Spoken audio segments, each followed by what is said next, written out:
I'm gonna actually do the introduction at the right time because I keep messing this up. But welcome to the Right to Real podcast, where real talk empowers real change. I'm your host, Emilio, and we're out here. So here we are. And we got a cool guest today. To hop on the pod. Her name is Aspen. All right. She's a fitness coach and she's super passionate about helping other people, get fit. But I would love to learn more details, about what that looks like, where the passion comes from, how long you've been doing it. We'll have a good talk about all that stuff. But how are you feeling today? How you? A little nervous. Really? So, yeah. I'm so sorry. No, you're good. For that microphone, so you'll be a little bit closer. Okay. No, you're good.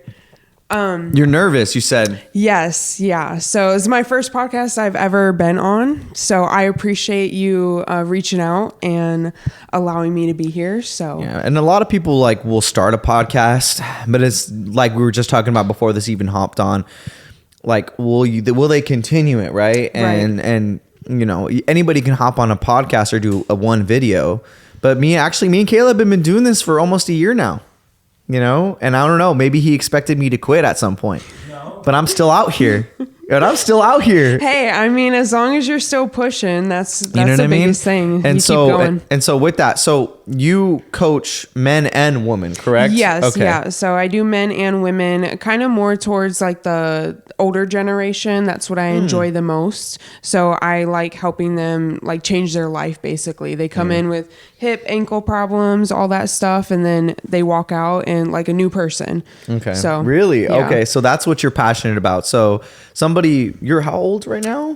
26. Okay. So somebody as young as you, people would probably assume, oh, you're going to work with people more around your age or whatnot. Right. But you're over here, I'm passionate about helping people who are older, who have hip, ankle, and maybe knee problems, and make them go from point A to point B. That's pretty sick. I didn't know that about you. I mean, I like to help the general population, people who are overweight, just changing their life. I mean, I got into it because I watched my family struggle being overweight for quite a bit of my life. They're healthier now, being better. And I just saw how much they hated it and how it affected them. And I wanted to change people's life that way. Be resourceful, just help them basically. Yeah. That's where I'm at with my parents, where I want to help them, but you can only help, the saying goes, you can bring a horse to water, but you can't make it drink. Right. You know what I mean? So how were you able to make your parents drink the water? I just honestly, with me working out constantly and just showing them how much it changed my life for the better, being able to carry 40 pounds of dog food, with no problem, and just seeing how I was mobile and I could do stuff. They're like, well, how do you feel so good? You wake up early in the morning, you're constantly moving. And I'm like, well, just working out. And just them watching that has really just changed their perspective on they're okay, well, you're happy and healthy. And just over the years, they've slowly just changed their own life because of that. Just seeing the influence, basically. So maybe changing your parents, being that they're, older, kind of gave you that passion to help people around their age. Almost. Yeah. That's so cool. Yeah. And so when you say you help people kind of, especially with knee, ankle, all that kind of stuff, when you get a client, let's say they have a knee issue, do you give them specific mobility routine? Honestly, each person is different, and that's what I enjoy the most, because I've learned over my years, I get bored super easy, but everybody's different. So I could have two people with the same exact knee problem, give them the same exact exercise, and it doesn't work for. It might work for one person, but not the other. So it changes for each person. And that's what I enjoy. It's okay, this may work for one person, but it doesn't work for this person. So let's find out what works. And that's basically. Yeah, it should never be cookie cutter. Exactly. Every individual is so different. You know what I mean? So the passion came from just helping yourself, and then helping people around you, especially your parents. And then now you help people around that age consistently. And I would say, you're doing God's work in a sense, because, not a lot of people are willing to help older people, you know, that's actually like, I don't, there's some trainers out there who might not even accept clients who have knee issues or, I don't want to deal with that. Right. And like they kind of have that attitude about it. So what makes you so willing? It's exciting. You know, you have somebody that has some type of issue with their joints and they come in and they're like, I've been to the doctors, I've been to a chiropractor, I've been here, I've done PT, and they're like, nothing works. And you do a little bit of research and you figure it out and you try a couple exercises and it may not work and it may work. But then once you find one that works and they walk out and they can live life again, it's just like, it's, whatever that word is. Rewarding, exactly. Like I changed this person's life for the better and they're like a new person. Yeah. So that's the excitement behind it. Yeah. And I feel like, again, not as many people are willing to do that type of, work. So it takes a lot of patience. Yeah, and a lot of people don't have that. Yeah. Especially in this day and age where everything is just immediate like gratification. Yeah. Everything is right in front of you at your fingertips. And so to help people, it takes more time and a lot of people don't want to deal with it. So like I said, that's definitely like a good calling to have, is to help the people that really need it. Yeah. The young person who can move their body, they don't need it as much as somebody who's older. And then it's like a common misconception is, well, I'm older, that's why I can't work out. Or that's like, I can't gain muscle the same way like I used to before. And I'm sure because you work with people. I hear that every single client that comes to me, they're like, oh, I can't gain muscle. And I'm like, you want to bet? I'm like, well, you're going to find out. Yeah. So. See, there you go. And it's like convincing a lot of these people because if they're older, they grow up in a generation of people saying, just go on the treadmill. Like, especially if you're a woman, right? Just go on the treadmill. Avoid strength training. You don't want to look bulky, right? So you probably get these ladies coming in going, oh, why are you making me lift more than 5 pounds? Like that sounds like I don't want to get bulky. My favorite thing is when women come to me and they're like, I don't want to get bulky. And I'm like, honey, I've been trying for 4 years. I'm like, and I can't. Right. So it takes a lot more work than people realize to actually get bulky. Right. And then for a woman, it's like, okay, but do you mind if you get bulky in the right places? Probably not, right? So that's really the commonest misconception too, is when they hear the word bulky, they just think bulky in their shoulders and arms and they their think chest. Like Arnold Schwarzenegger basically. And I'm like, no, I'm like, you can look really good as a woman in your bulky sense. I'm like, it's just a term basically that sticks around forever. Yeah. And it's like, there's no, at this point, it's completely debunked. Right. Oh, yeah. Like there's too much information on how beneficial strength training is for longevity, right? Long term. And also just even for, daily activity, daily life, life today. Right. So the strength training, is going to just dramatically improve everything in your life. And I always tell my clients how important that muscle is, like just gaining muscle. And I'm not saying you have to, gain muscle by doing only these exercises, but hey, if we can get you, overhead pressing a certain, more than you did last week, right? Or just one more rep, or hey, did you breathe better during that set? Did you do better? Like there's so many ways to get stronger. Yeah. You know what I mean? Rather than, a lot of people talk about progressive overload. Yeah. And a lot of people think, okay, well, that's just increasing weight over time, right? Right. But that's the more cut and dry way to explain it. The more advanced way to explain it would be, any way of progressing, whether it's reps, whether it's weight, whether it's tempo, like I said, whether it's the way you breathe, whether it's the way you did it, right? Yeah. Even going down to the nitty gritty of how exactly it looked, performing the rep. And I'm so glad that you mentioned that because people don't realize. They're like, oh, progressive overload, I increase more weight. But exactly like you just said, it's so much more than that. It's like, oh, well, you only did 6 reps last week, but now you did 10. Yeah. Like that's with the same weight, it's still progressive overload. So people don't realize that either. So that's a good point. Yeah. And so, one thing I am curious a little bit about would be, I guess a little bit more about you too, right? Because we know, you go to the gym, we know you're consistent, we know you built good habits, we know you help people now, but like, who are you in a sense of, what do you do when you're not in the gym? Oh man. Not a lot, honestly. Really? So I, kind of going back to like, I get bored pretty easily. So I have started so many different like habits. and just whatever interests me the most, that's what I stick with, and whatever doesn't, I don't. Like talking to your wife earlier, I started sourdough, haven't touched it in like 5 months. Really? But I could go back to it and I love doing it. I grew up riding horses, so I'm not originally from California.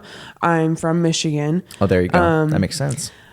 I have 11 siblings where a lot of the patients come from. So that makes sense. That plays like a huge factor into just how patient I am because of having so many siblings. But other than that, like I enjoy reading. There's really not like a whole bunch to me, I guess you could say. I like to do everything and try everything once. Might as well. So obviously it seems like you're definitely an extrovert. And I definitely can relate to you. Or would you say you're an extrovert? I don't want to assume. Kind of both. Like Okay. I like to sit at home and do absolutely nothing. But if the time calls and we need to go outside and like see people, I can talk to anybody and everybody. Okay. My mom was in the military, so I traveled around a lot. I went to a bunch of different schools. So like I had to learn to talk to people. So you put me in a room full of people that don't like to talk, I can get every single person to open up a little bit. That's how I've always felt about myself too, where I'm like, if you just give me a little bit of moment to talk to somebody, I can get them to open up. And I hate the I don't know, I'm very, I guess, introspective. Like I hate the small talk. You know, I saw this post about it too the other day. I'm like, I heck agreed, because I'm like, you know, oh, how's life? Oh, how you doing? Oh, I'm good. And I like so surface level. You know, like if I ask how you're doing, tell me how you're doing. Yeah. Like I remember somebody had came into the gym one day and I was training a client and he had asked me, hey, how are you doing? And I'm like, honestly, not really that great. like I was just super You're honest. like, you want to get real personal? Yeah. I don't know why. I mean, maybe I should be less open like that. And it was more just almost like I'm open to seeking advice. And, you know, if somebody has something that I can take, even if they say something and I don't learn anything from it, at least I tried. Yeah. You know what I mean? And at least I tried to take something from somebody else. And just sometimes just being like honest about how you're feeling in the moment, you might get something from someone that you didn't think you would receive. Well, I think this generation nowadays, people are too closed off. Yeah. You know, everybody's too scared to get close to people. And it's like, okay, you have a fine line of, yes, you can open up to people, but you don't have to tell them your life story, you know, but you can still be close to people without worrying about getting hurt.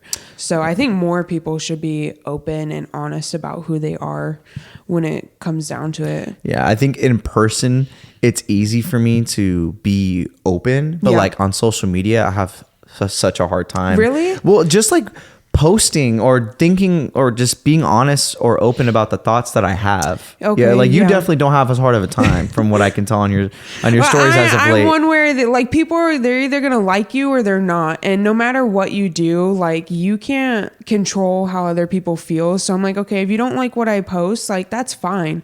It's not gonna hurt my feelings, but I'm gonna still be who I am as a person, because whether you like me, it's not going to affect me at the end of the day. Yeah. So. What got you to have that mindset? Because I feel like that can push you through so many moments in life where, you know, sometimes I've seen myself in the past where I feel like I would struggle with that. Like I care too much about what people think. You know what I mean? Honestly, I have to give a lot of credit to my husband because he is a very no give a crap attitude, but in the best way possible. You know, he loves the people that he cares about and he loves deeply, but if you don't like him, he doesn't care. You either love him or you hate him, and I took a lot of that from him as well. And I got to that point to where I was just like, you know what, you either like me or you don't, but I'm still going to go to bed at night. I still have the things that I do, and it's not going to affect me at the end of the day. As long as I'm not a bad person and I don't treat people like crap, then who cares if you like me or not? Simple as that. Yeah. And then it's like, if you go up to somebody, if you think in this scenario in your brain, if you wouldn't go up to that person and ask them for advice, why do you care about what they think? Exactly. Right. That's what I've heard before too. So it just speaks to testament to, what you're talking about. Well, you and your husband got married when? How long have you guys been married? A little over a year ago. So August 11th last year. So, so me and my wife had gotten married November 3rd. Oh my gosh, imagine if I forgot that. No way, our anniversary just passed. Oh man, yeah. Yeah, last November. Yeah. Wow, that's crazy. So it's crazy. And time flies. yeah, we got married at Springville Ranch. I forgot what the area is. It's close to Porterville. Okay, I don't know where anything is. It was like a whole barn thing. She was the one who did it all. I'm surprised she didn't ride horses because that whole ranch was like that type of vibe. You know what I mean? Yeah. But she's a country girl. You know, at least she loves country music. Yeah. You know, I think she didn't grow up in the country. She's a city girl who listens to country deep down music. in her heart, she is country. Well, we were just talking about it earlier. Like she wants a homestead. She wants some chickens and cows. Not cows. Cows are a little hard to maintain, from what I understand. It depends on who you ask. Like all you do is you give them grain, let them graze, and that's basically it. Really? So they're pretty easy. So Really? Like I said, depends on who you ask. Some people think chickens are hard, which are pretty easy. So well, because you're from Michigan, so you probably understand a lot of that stuff more than most people. Where maybe people from, you know, let's say certain places. I mean, Central Valley. It just depends on where you grow up, or like who you grow up. Like you have Michigan, yes, but you have Detroit, Grand Rapids, where it's like those are big cities where those people, even though they live in Michigan, they don't know a single thing about owning a farm. It's just how you grew up. My uncle was a rancher. And I spent a lot of time on his farm, and our whole family, like we hunted, fished, you know, rode horses. I've rode horses since I was a little kid. So it just depends on who your family is. Yeah. Yeah. Well, I grew up in like the city or the suburbs or whatever. I don't even know how to describe it, but like, you know, I for me personally, I was never into like any of that type of stuff. Right, you know what I mean?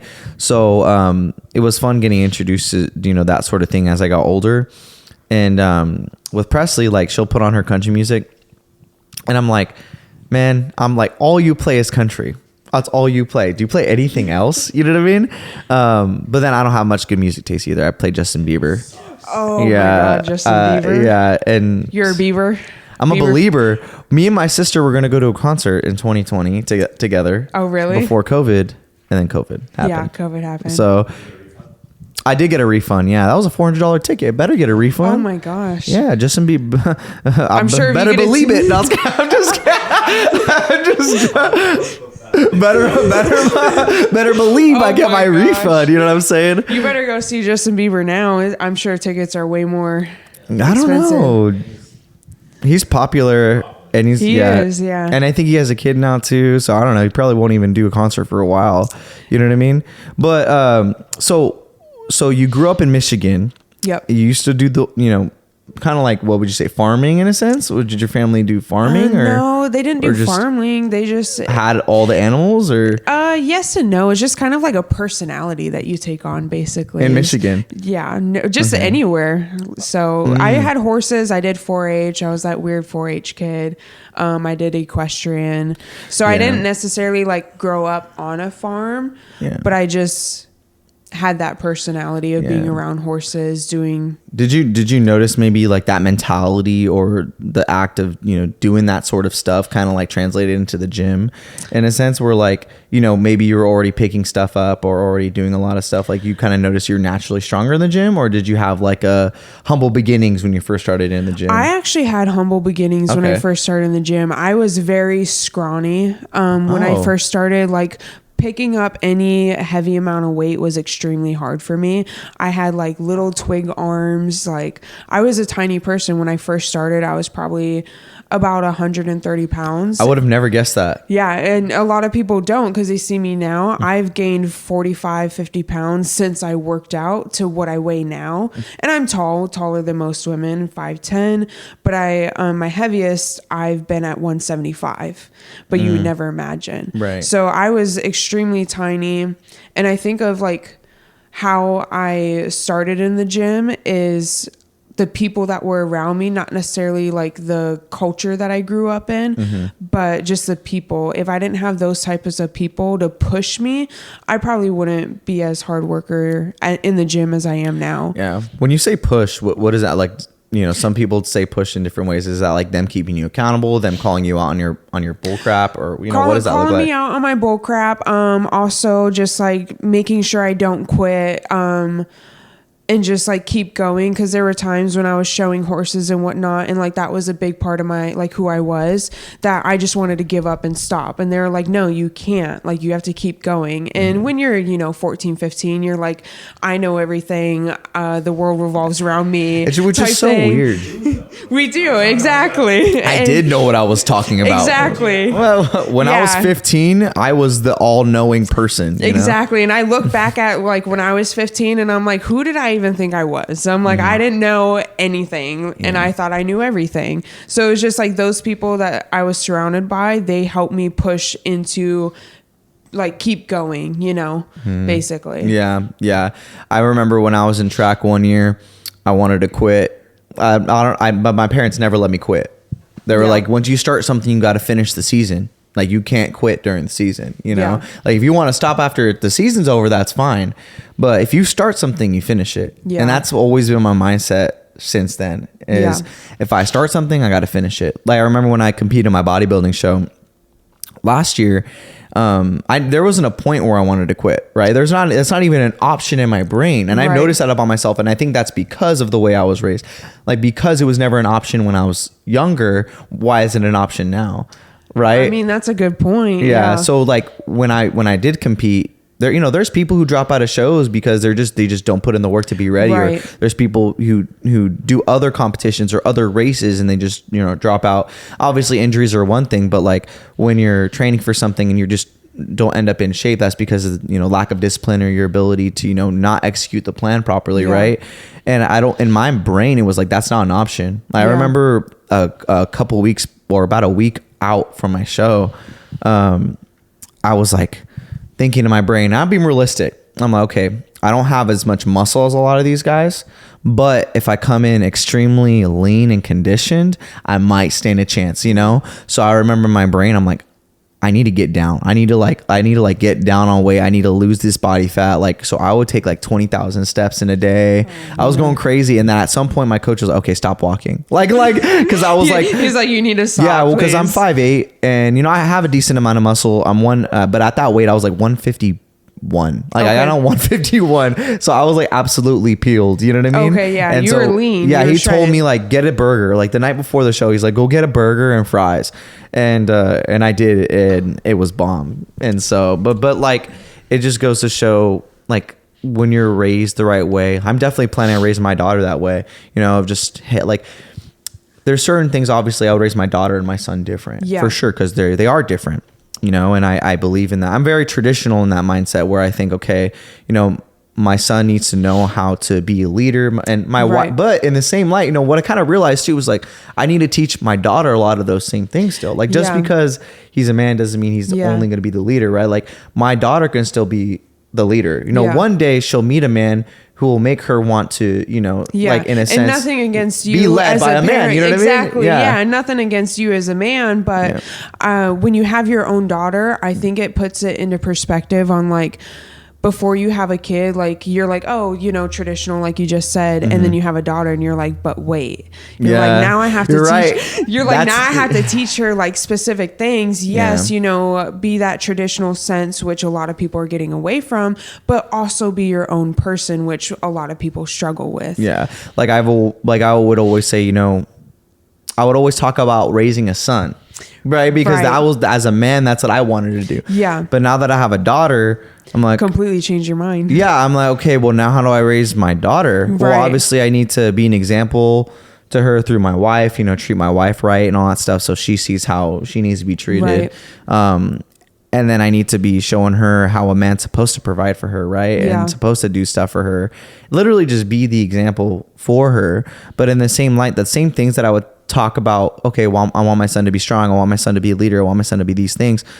I can have also in my mind, I'm like, wait, my daughter can do those things too. Exactly. You know what I mean? But people don't think about that either. They're like, oh, well, you're women, do this. And it's like, okay, yes, you can do that. But at the same time, like you still need to be strong and independent, but also respect your husband. It's a partnership, not one person's higher than the other. As a woman, and especially like politics and controversial, this comes up pretty often. It's like women aren't supposed to do what men can do, but men aren't supposed to do what women can do. But you can both still be strong leaders and respect each other. Okay. So, and then just people get away from that. So Yeah. No, that when you makes have a sense. daughter, it changes completely. Yeah, no, I feel like now that you're talking to me about it too, kind of gives me a little perspective. I'm like, you know what? My thoughts did change when I had a daughter. I Yeah. didn't realize it in the moment, but no, my thoughts have definitely changed since having my You have a daughter daughter, in yeah. July. You know what I mean? So Oh yeah, she's brand new, huh? She's Couple 3 months old. Yeah. And that's the one thing too, is like I'll probably realize more and more as she gets older. Yeah. You know, do you have any nieces or nephews or anything like that? Yeah. So I have a few nieces and nephews, and my sister, I just went to Florida to go visit her because she just had her first baby. So my nephew, I met him. Florida. Yeah. Yeah. And I would do absolutely anything for him. Yeah, So, I love Florida. do you? Yeah. So you go to which part again? I think we might have talked about this earlier. So my sister lives in Pensacola, and Yeah. then my mom lives like underneath Daytona, so Mims, Florida. Not Right. a lot of people know where that's at. Where is that at? Exactly. I don't even know how to explain it. You know where Daytona is? Okay, yeah, I know. Yeah, where so that it's is. like 30 minutes south of Daytona, like Okay. right next to the Atlantic, I believe. Oh yeah, Yeah. okay. So Jacksonville area, kind Yes, of. yeah, Oh, okay. exactly. So Yeah, right that's over where. there. Okay, I only know that because I visited my best friend in Jacksonville, and so when you said Daytona, I remember seeing it. And Yeah, okay, yeah, yeah. I got the whole get down. Okay, Yeah. I understand now. Yeah, so I like to go visit there, especially like around the holidays. So because it's about 80 degrees and super nice. And so, how old are your nieces or nephews? What are they? So I have, oh my gosh, like 3-4 nephews. What? Going back to a big family.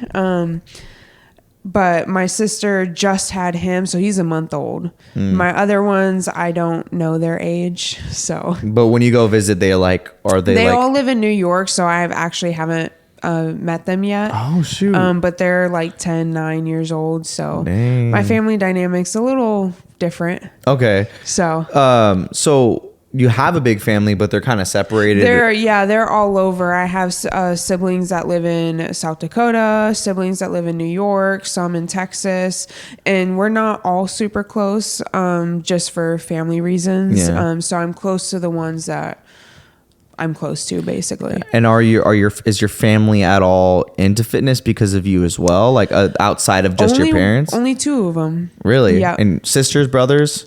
2 of my sisters. Okay. Yep. They're the only 2 out of about 11 kids. So the Dang. whole family. Yeah. Well, it's like at some point you got to break the cycle. Yeah. You know what I mean? So I'm, because they're younger than me, they've definitely grew up and saw how I was. So they took an example out of that. And my mom and my stepdad and my dad are definitely all trying to change as well. My mom had gastric bypass surgery, so she's doing really well with that. Yeah. What? Yeah. Yeah. They're definitely. not as into fitness as I am, but they're definitely trying to be healthier. So we both listen to. We were talking about similar media that we watch and stuff like that. And there was a program that I had recently saw. It was like the GLP type of program, like basically educating you on like what you would do in a sense if you have a client who's going on Wegovy, who's going on Ozempic, and like the training style you should do with those clients and stuff like that. Well, it's interesting that you talk about gastric bypass surgery because my father-in-law actually got the same surgery, and he's lost like 30 pounds in like the last 2-3 weeks. Yeah. Which is insane. I'm like, and as coaches, you're like, dang, like, that's so much. It's like, right, where you're like, okay, well, how much of that is muscle? How much of that is water? How much of that is fat? You know what I mean? But I do believe at some point, like you have to just accept you're in a position where you need to get the weight off at all means necessary, because if you don't, you're gonna put yourself in a bad spot in the future, and something might happen suddenly that you don't want to happen. Yeah. So with your mom, how is she responding to the surgery? She overall did really well. So she had that surgery probably about 2 years ago. My stepdad ended up getting it done first because he was close to 400 pounds. And he just had a lot of health issues, and he just he couldn't even walk half the time. So he went and got that done. It worked very well for him. So my mom felt like she was in a good place to do that. As a coach, like you said, I don't necessarily agree with it, but at the same time, like if that's what you need to do to be a healthier version of yourself, by all means, please do it. Yeah. Why don't you agree with it? I just think, I don't want to sound rude, but I think that there's other ways that people can be healthier without doing that, unless it's like life-saving surgery or they actually need, like, they've tried everything. But I feel like if that's the first thing that they go to, I think you should at least try a little bit first, because at the end of the day, if you don't try to change, you're going to have that surgery and you're going to go back the way you were before, because you really haven't put any effort in. Yeah, it's all habitual. Exactly. So my mom, she saw the way that my stepdad was, and actually put in effort. She's tried everything and it worked out for her. So she lost about 150 pounds, and she's still going strong, super good. But it changes the way that you eat too. She can have a chicken strip and that's it, because she's full. Right. So that's the one thing I do kind of wonder is, like, you know, when you do have a surgery like that, your stomach shrinks so much. Yep. It's like, can you even ever hit your protein intake? You know, even And if you you try to, right? Because Yeah. I'm like, if I got that surgery, I mean, it's already hard for me to hit, you know, 200 grams of protein a day, Right. let's just say. Imagine if I had a surgery like that. I mean, I'm probably only hitting 50 grams of protein a day. Yeah. So if you get that surgery, is there, you know, I guess in a sense, how much hope is there to get a consistent amount of protein in every day? Yeah, I do feel like it's necessary for some people, and I've kind of changed my opinion on it for a while, because I think the first initial thought as a coach is like, nah, that's just dumb, that's just lazy, that's just for people who are undisciplined, and you kind of have like a negative connotation of it, or I guess idea of it. But I've recently, like, you know, kind of thought about it more and more, and it's like, you know, a lot of these drugs aren't going to go away, you know, right. like, so you might as well work around them, right, or figure out how to work with them in a sense. And they've even done studies to find out that, you know, some of these medications like Wegovy or Ozempic can actually help you, you know, change your behavior, right? Yeah. So like almost erase some of the bad behaviors you have and give you new behaviors to think about. It's funny that you bring that up, because I actually have a client right now where she started that. And so we were talking about her behaviors and whatnot, because a lot of people that do the Ozempic or the GLP-1, they don't change their behaviors. They just lose that appetite, because it's a suppressant. So when they started, they're like, oh yeah, I don't eat as much. Okay, but you eat the same stuff. You're not changing your habits. So when my client started it, we talked about changing her habits. She doesn't have those cravings anymore. So when she does come off of it, it'll actually be more beneficial for her, and she's not going to gain that weight back. Yeah. Well, when you're taking stuff like that, you know, I think, you know, gastric bypass surgery works a little different. Pretty much basically shrinks your stomach, but in a sense. Your stomach can always regrow. Yeah, that's true. That's a good point. And that's something that we'll probably talk about in a second too. But the thing about Ozempic and you know, Wegovy is, yes, they're an appetite suppressant, and it suppresses your appetite through, you know, your hunger hormones. It's going to implicate those two hormones, like the ghrelin and your leptin. The leptin's going to make you feel more full. The ghrelin's going to send the hunger signals. And if you're not getting any hunger signals from your body, and then every time you do eat, you know, you're feeling full because your leptin is being messed with, you're probably going to eat very little. And that's why people lose weight. Right. And I always tell people the natural appetite suppressant is just more protein. Yeah. You know what I mean? Like, I know. I say the same thing. My you, female clients come to me and they're like, I'm like, how much protein do you eat? They're like, oh, I eat it all day long. And I'm like, okay, well, let's track it. And then they come to me, they're like, I'm eating 60, 80 grams. And I'm like, that's not even like nearly enough. Yeah. They're like, well, how much do you eat? And I'm like, a lot. And I'm like, so let's bump up the numbers. And I'm like, let's eat, you know, your lean body weight and about 120, 140. And they like look at me wide eye and they're like, there's no way. And I'm like, there is a way. I'm like, but we're going to do it slowly. I'm like, and you will not be hungry for all this other crap, because you're not going to have that hunger levels. And you just take somebody who, you know, has an average diet. Let's just say, for example, I'm gonna go off of something like, I used to work at Bath and Body Works, and sometimes my diet wasn't always on point. On the candles. Yeah, and I used to just, I mean, and people, like, a lot of people like to fast nowadays. So I'm just gonna take this. I'm gonna use my diet as the culprit. I'm gonna bag on myself a little bit. You know, most of the time my diet used to be consist of like, okay, in the morning I'd have a couple eggs. So let's just say 3 eggs. Yeah, it's about, you know, 18 grams of protein or whatever, right? And then I would go to the mall and I'd probably have a pretzel, because, you know, there's the pretzel place in Fashion Fair. You know what I mean? Yeah. So I have a pretzel. You can't ever get away from, what is it, Aunt Yeah, and then after, you know, let's just say I go to Chipotle and I get a Chipotle bowl, and then at night I have a snack. That's like, you know, let's just say an example of a typical person's, you know, diet. You know what I mean? Is just eating kind of whatever Whatever's floats into their day. Available. Right. And then like half the time I'm not even hitting my protein intake for that reason, because I'm just sitting here, going about my day, kind of playing, jigsaw puzzle with my diet. You know what I mean? Not really being intentional about what I'm eating and putting in my body, Right. And I, like you said, as fitness coaches, we all do that. It's not like we're the perfect picture person or whatever. Like if I'm not intentional about my protein, I won't even come close to being like at least halfway. And so like I have to be intentional about it. And my clients get so annoyed with me because they're like, stop talking about protein. I'm like, but it's true. I'm like, you need to like every meal that you eat, you need to focus on what can I get for protein wise. And it's super annoying, but it works. Yeah. And it's not as simple as it was back then when really all that was readily available was protein. If you think about how probably easy it was to get protein, and I'm talking like when there wasn't grocery stores and stuff like that, right? But now there's grocery stores and a lot of that stuff, and there's the food pyramid that was taught to us at a young age, which is obviously we all know is a hoax, a lie, as far as like honestly, eating grains with RFK first. Jr. coming back, like I'm super excited. A lot of people are hyped. Him. I even talked about that with Javon a little bit at the end, and I'm super hyped for him. And even though there is a lot of controversy around it, I think hopefully he will make changes, because at the end of the day you can be excited for it all you want, but we got to see it happen. And so I'm always leaving room for that,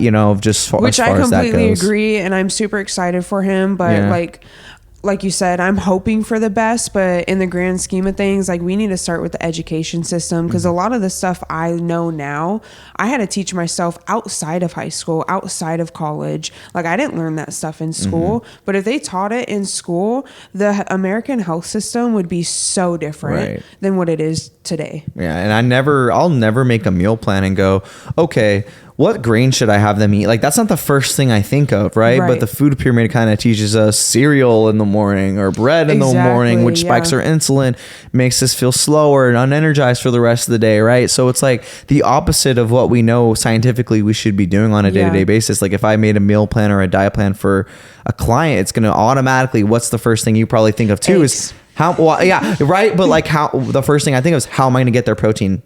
Like how am I gonna get their protein in, right? Yeah. That's the first time, like before I even put in the rice or the potatoes or anything else, right? I'm always thinking, or the snacks at the end of the night, because I'll put in healthy snacks for, clients and whatnot.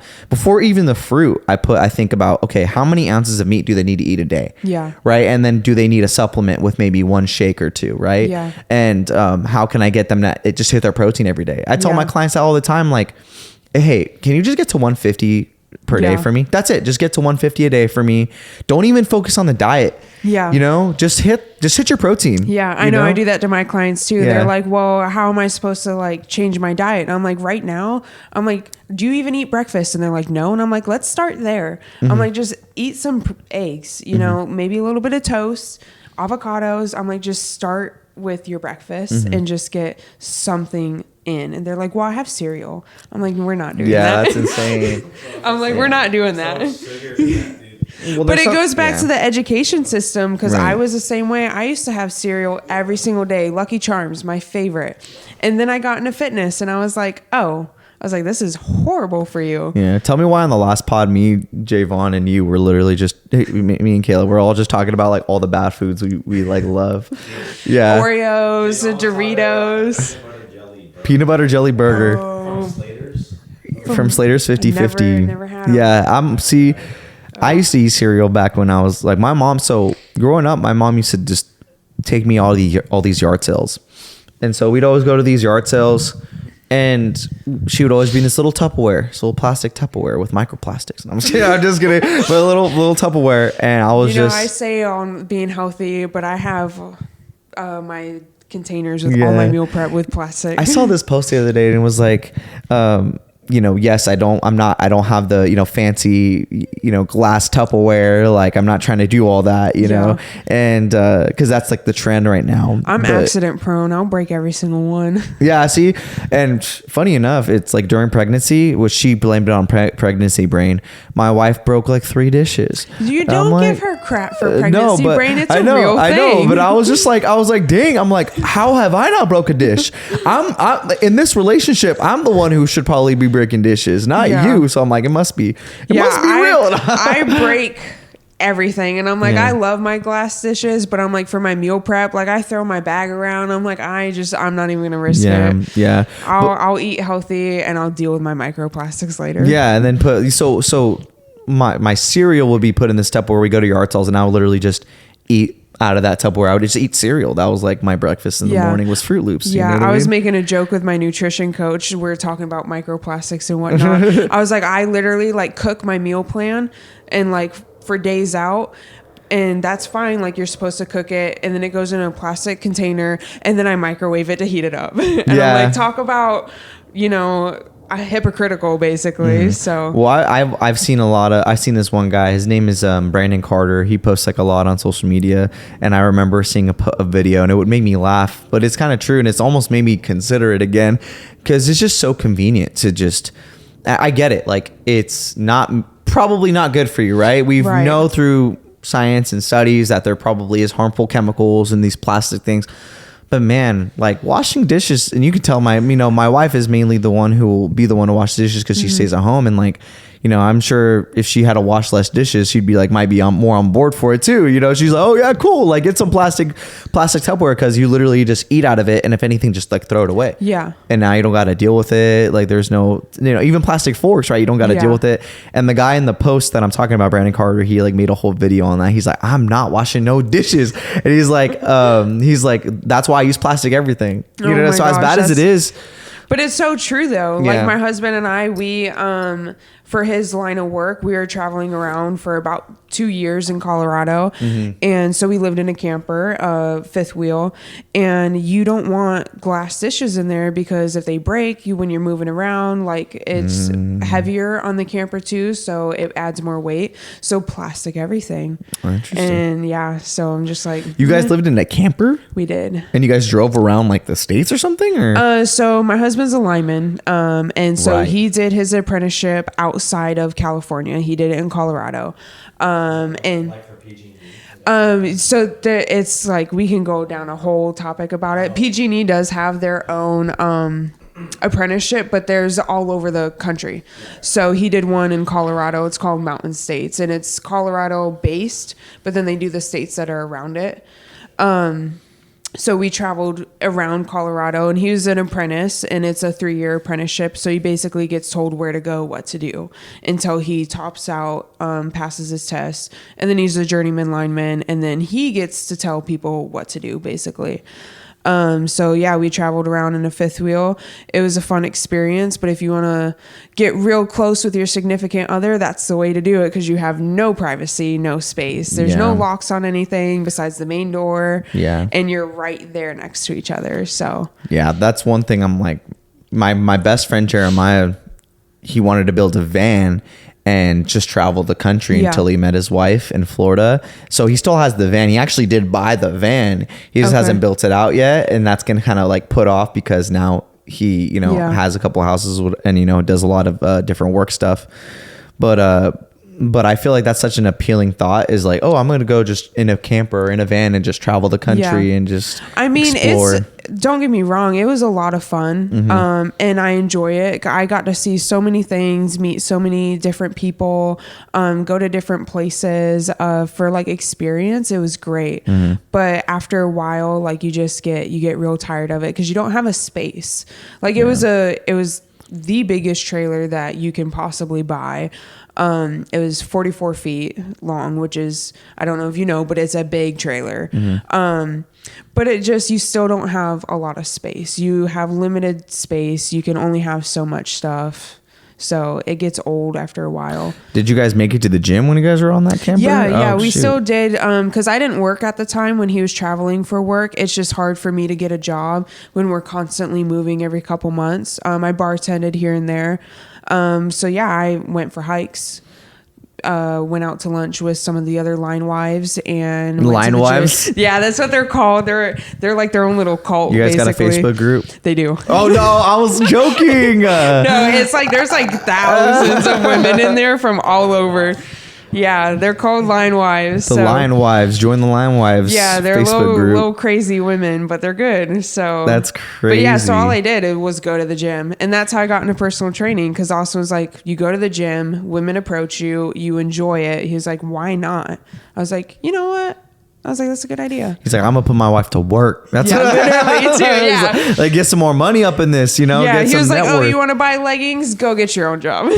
That's funny. Well, the cool thing that you told me about your husband is he's super supportive of what you do, and he's totally willing to like provide. You know what I mean? Which is the cool thing about being, having a job like being a lineman, right? Is you can make decent enough money to where, and good money really, to where you can put your family in that position, But at the same time, shoot. If I was as in his position too, I'd be like, hey, the more the merrier, right? If you're able to do something that you're passionate about too, like I would tell my wife the same thing, my wife wants to start kind of like posting some stuff on TikTok, and like, she's into the sourdough community. She should, because a lot of people, they don't want to do the sourdough themselves, but they are willing to pay the money for sourdough. Right. So, or get the starter. Like I'm like, hey, put that starter on there, or she'll like basically, people will make money from TikTok just with the, posting with their baby and their, making their sourdough bread, like kind of like stay at home type vibes. You know what I mean? Yeah. And they'll just post stuff, and she's like, oh, I was thinking about, doing this, and I'm like, well, just buy a tripod and just do it, and, the more the merrier, like, like if you want to do something and you feel like it could, at the end of the day, like what's yours is mine, what's mine is yours. Yeah. And so it's like a team effort. He prefers that I stay home. We have that traditional relationship, and if we have kids, like I'm definitely going to stay home, but I get bored. I'm like, okay, great. I went to the gym at 6 a.m. and I get home at 8 and I clean the house and I take the dogs for a walk and it's 10. What else am I going to do the rest of my days? So it just gives me time and just that extra money to spend it on, if I want to surprise him with a gift or whatever, or buy a coffee, it's just that extra money. Well, that's what I was going to actually talk to you about that, because yesterday I was actually talking to a friend about like pressure, what I mean? Do you feel like not having much pressure around you building a business kind of helps you in a sense? Or do you feel like it's maybe, do you feel like you could use a little bit of pressure to kind of push your business even more forward, right? Or like for you, is it really just truly just an extra thing? It started off as an extra thing. I didn't think that it would get where I am today, and then like I said, I really found like a passion for it. If I had a little bit of extra like pressure, I probably could push a little bit harder, but I've always been a hard worker, and just who my husband is, like I have a little bit of extra push, but I do have that luxury that not a lot of people do, because he makes really good money, where if I'm behind on clients or I don't have a lot, before we got on here, I was telling you for the month of December, a lot of my clients are out of town visiting family. So I maybe go to the gym like 3 times during the week. I don't have to worry about that, because I have the luxury of having him as a fallback person if I need to. So I don't have it as hard as some people, which I can, look between the lines, I guess you could say, that not everybody has that luxury like I do. Yeah. But that's good that you're grateful for that, and you see that and you appreciate that. You know what I mean? Because it's a good position to be in. Like I sometimes think, okay, I'm the provider and I'm working this job that solely relies on relationships with people and your ability to, like, in a sense, I don't work an hourly job, right? Like I have to really go earn it. Right. We have to always prospect and always like. There's that pressure that's just like, for some people it cripples them, right? Yeah. For other people it elevates them to a next level. Yeah. It's fine. We got another. Oh, what happened? They overheated. Oh, the camera. Because we did an episode earlier. Oh, true. We'll wait like what? Like 5 minutes. Okay, 5 minutes. My bad. Okay, let me go start off from where we were I at. don't even know what we were talking about. Sometimes pressure can either put you in a position where you cripple, or sometimes pressure can elevate you, right? And so I think you being in the position where you're able to be at home, it kind of puts you in a situation where you don't have to feel pressured. So you can do 100%. everything out of like love and appreciation for where you're at, versus some people who are like under that pressure. It's hard for them not to be thinking about, you know, the dollar sign or trying to, you know, get to the next level because it's like a need versus a want, you know? And you're 100% right. And I think that's why I have a lot more passion for it than a lot of trainers that I know that have been in it, you know, about the same time that I have. I've been a trainer for 4.5 years, and I've talked to some trainers that are about the same, and it's like, it's hard for them to find that passion because, like you said, they're looking for a dollar need. I'm not necessarily looking for that. So I have a lot more love for it because I don't have to worry on that aspect. Yeah. And I feel like passion is super important. I'm someone who has always been a passionate person about whatever I do. Yeah. And I'm also somebody, to your point, like you kind of explained earlier, like being someone who likes to do a lot of different things. Like I love to do a lot of different things. And I also said this on, I think, my podcast with Keaton Baker. You know, I'm just kind of like, what are the man of many traits, or what I forgot the kind of like the quote or the saying for it, but you know, I'm into a lot of different things. I have a lot of different interests. You know, after high school, I wanted to be an actor. I've always been into video games. You know, I did always like fitness, right? I'm a Christian. You know, I'm into my faith. Yeah, man of many trades. Yeah, man of many. Oh my gosh. Well, there's a saying that goes, you can either be a master at something, right? A master at one thing, or a jack of all trades. Sorry, that's what I meant to say. A jack of all trades. And so I've always been a jack of all trades naturally, but I've always had to, you know, force myself into being something like, okay, I'm going to choose what to be good at. Yeah. You know, the way I would relate it to would be like, especially right now with, you know, the election, stuff like that, the political climate was super high for a while. And for me, I'm like, look, I have basic beliefs and I'm just going to go with those basic beliefs. I don't have enough time to be really good at politics. Like that's how I look at my life. I'm like, I only have so much time to be good at so much. I can't be a jack of all trades because then I'll be a master at nothing. And that's also not what I want. You know, I want to know a little general stuff about everything, but just what I need to know. And like this is for example, fitness is my field of expertise, quote unquote. Right. So I'm going to devote all my time into that. Faith is my field of expertise, quote unquote. So I'm going to focus all my time into that. Anything outside of that is just doesn't matter. But like you know, and I'm just gonna find out just what I need to know when it comes to, you know, stuff like buying a house or stuff like politics. I'll know what I need to know. But outside of that, I don't need to really know anything else because I'm gonna choose to be good at specific things in my life, and I can't be good at everything. Right. And it's accepting that. You know what I mean? So. If you're like Caleb Gindy and you actually start your Caleb Gindy podcast, you can be good at anything, you know. But you're calling him out, you know. Unless you start a podcast with somebody else, and then that person decides to quit on you 33 episodes later. But you're really calling him out. 33 episodes later. This is every episode. I love Caleb. Man. Okay, so the way me and Caleb show love to one another is through insults. Yeah. Same thing with Colby. You know, I'm like, every time I see Colby, I like love him through insult. Yeah, because he's super skinny. Oh my gosh. See, I feel like with the homies, with the boys, you gotta have a little, you know, throw a little shade in there, because it's like, if you're too like, bro, too chill. friendly. Yeah, chill, dog. You know, like make fun of me a little bit. You know, tease me a bit. Yeah, you know, like make me feel like I don't know, like yeah. Do you actually care about me if you don't insult me, type thing? No, for real. Like, to my parents too. Do you care about me if you don't? No. If you don't, I feel like that's the way. Maybe some people would disagree or agree. Obviously, different. That's how men show their love. In my opinion, that's, I feel like a little bit of shame, a little bit of teasing is fine. You know what I mean? And as long, like, I feel like if you're a man, it's a level of like comfort. Yeah, almost. It's a level of comfort, and like also it is a level.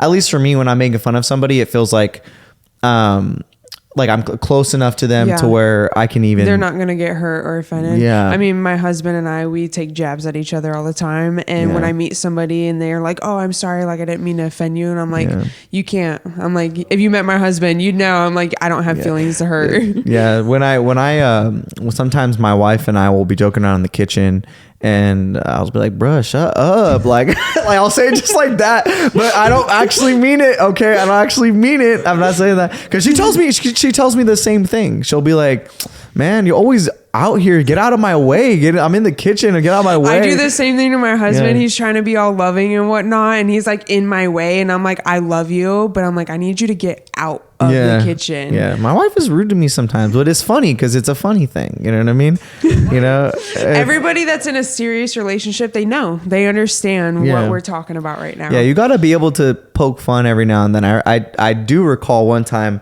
my wife telling me, because we have some friends from church, and I think she had asked me something. She's like, oh, can you do this? I'm like, no. And like, I just like, it's like always my like funny way to react. And you're like, oh crap, we have company. Yeah. Well, the two friends, and so what happened was I said no like that as a joke, because I know me and Presley joke around like that. And then I left and went and did what she was asked me to do. Right. But I don't think the people who were next to her, like her friends, thought about that. They were like, oh, he just said no and then left. And then they were like, Presley, that's kind of like rude. Like, why did he act? Why did he treat you like that?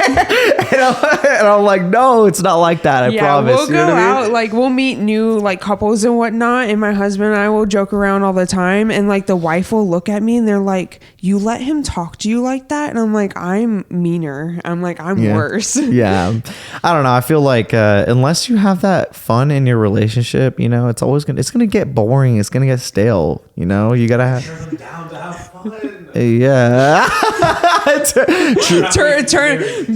I'm married to you, but I'm gonna be hard to catch too. Isn't it funny that we can be like this in our relationships, but then when it comes to like our client relationships, it's like the opposite, where it's like, oh yeah. Well, I guess some clients you can also, you know, be you fun have with, different. I was just telling one of my clients about this. You have different personalities when you have different clients, because I have some clients where I can be completely myself, and then I have other clients where I have to like tone it all the way down. Right. Well, sometimes they're there for you to do X job, right? They're there for you to train them and to get them to improve, but also they're there for you to encourage. Yeah. Right. So when they come to you, they're not necessarily like looking to be made fun of or be joked around with. Right. They're looking for maybe encouragement. Right. And whatnot. You just have to like read the room, basically, you know, who they are and whatnot. I always talk about like my husband's job, because he could possibly like die at any time, and it's very like dark. Yeah. And I just like say it with a straight face and like talk about it, and they look at me and they're like, are you okay? And I'm like, but it's realistic. I'm like, I have to be realistic about it.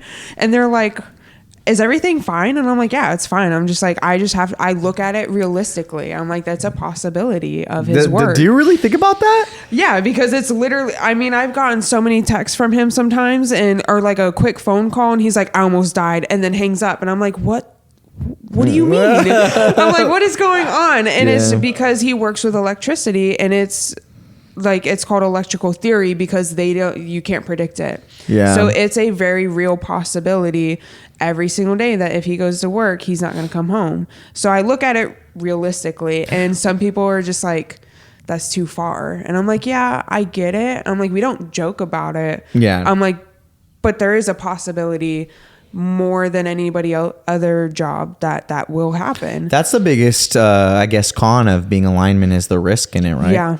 Yeah, that's the number one. I think it's the number one in the country for most dangerous job in the world. Don't you have to like go super high on like a machine? Yeah, so they have like the bucket trucks is what they call them. It's like the guys in the big bucket. That's the thing. And it depends on like, they have all this other like distribution and transmission. And he's been on like the big metal power lines. Those can go up to like, I think 500 feet. Yeah, see, if I look down, I probably faint and just fall off. I don't know. That's crazy. Yeah. So it's an extremely hard job, and it's not just you that you're paying attention to. You have to pay attention to 5 other people. And if one of them screw up, that's not only like their life on the line, but it's literally like, you know, my husband, he's a great lineman, but if he goes into work and somebody screws up, that person could kill my husband. So it's like, it's not just one person, it's multiple people that you have to worry about. That's crazy. So I look at it realistically, and people are like, something's wrong with you. And I'm like, well, I can either be, you know, not look at it like that's a possibility and shy away from it, or look at it like this is a real possibility. Yeah, I think as long as you don't let it give you anxiety or make you feel stressed out every day that it could happen, I think it's okay to realize the possibilities of life and what could happen. But as long as you have peace about it, like for me, I ask God to give me peace about any situation, but he also, God also gave me common sense, to be like, okay, well, what should I be really thinking, and how should I be prepared? Should I be prepared in this situation? Yeah. You know what I mean? Well, when I first met him, I didn't even know what a lineman was. Like, he literally texted me. He was like, yeah, I'm a lineman. I'm like, oh, cool. What team do you play for? Yeah, what do you and he's like, no, not that lineman. And I'm like, okay, what other lineman? He's like, the one that build the power poles. And I was like, you mean the ones that just appear out of nowhere? Yeah. And he's like, no. He was like, we build those. And I'm like, okay, cool. Yeah. But it changed my whole perspective, like, with life, because everybody takes everything for granted, and they talk about it. They're like, oh, don't take things for granted, blah blah blah. But then when you actually live that life, it's like, don't go to bed angry, tell each other you love them. Like, don't be afraid to be who you are, because you literally don't know. Anytime I get in an argument with my wife, I always think that. Yeah. Like, I'm always like, dang, like, what if this is the last conversation? Like, that does sound crazy. But it's true, yeah, though. but I'm like, what if this would be the last conversation with my wife? Like, how would I feel? And it immediately makes me just regret everything I say and everything I do, and I'm like, okay, I need to just like make this better.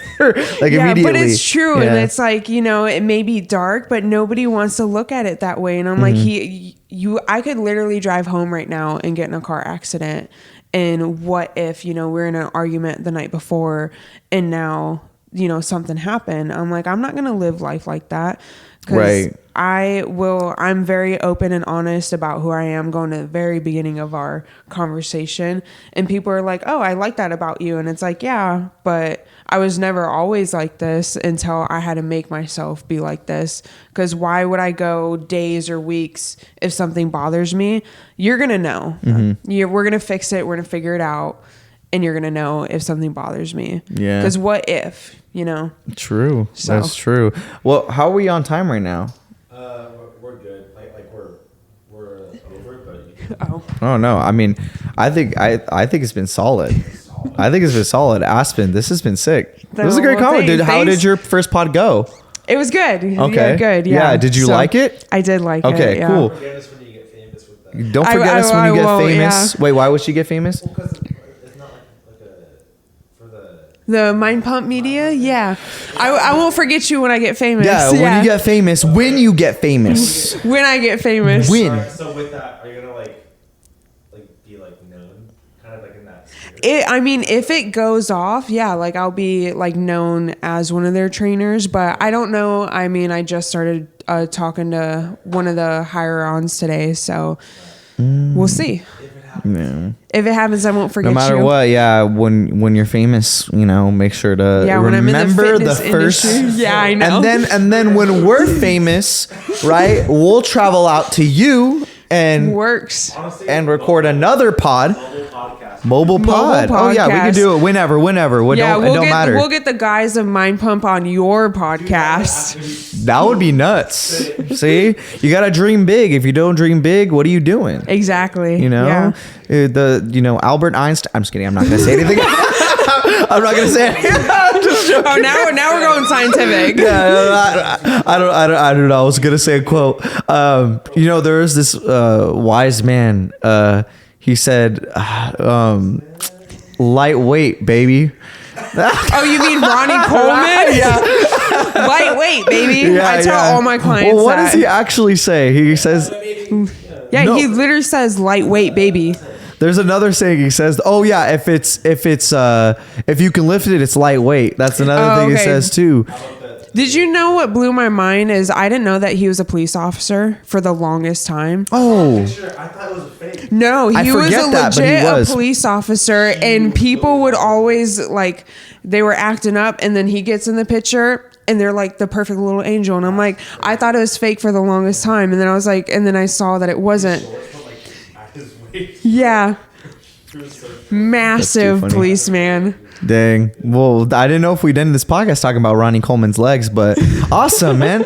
Sounds great. Well, Aspen, where can we find you? Where can we see your socials? Instagram Aspen _Yager. I'll put it in the video. Yeah. So Cool. that's where I post all my daily stuff. So Yeah. pretty active on there. I try to be. Active on the socials. She has a lot of good opinions. So if you see her stories, take them in a good way. And in a grain of salt too. So depends on who you Take are. them literally and take them with a grain of salt. We'll Take go them with what a she grain said. of salt. We'll take them with we'll take it there. So all right. Well, thanks for having you. Well, on. I appreciate you having me on here. It was a lot of fun. Of course. Yeah, Thank it's you. been lit. So lit. That's like a terrible. Anyways. All right, I was just gonna say we're going back to high school. I know. Anyways, you guys, stay righteous, stay real. Peace. We out. There you go.